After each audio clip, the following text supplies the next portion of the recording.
যেমন সূরা ফাতিহা আর সূরা ইখলাস।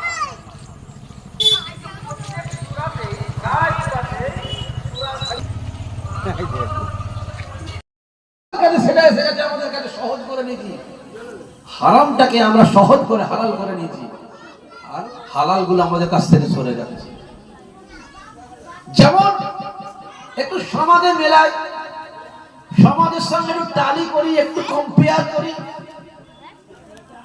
সমাজে যেমন চলছে সুদের ব্যাপার,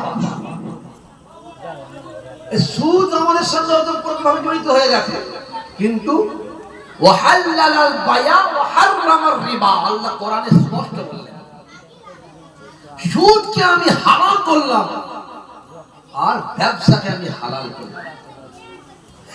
কিন্তু তার সত্ত্বেও আমরা জেনে বুঝে সুদের সঙ্গে কিন্তু ওতপ্রোতভাবে জড়িত হয়ে আছি।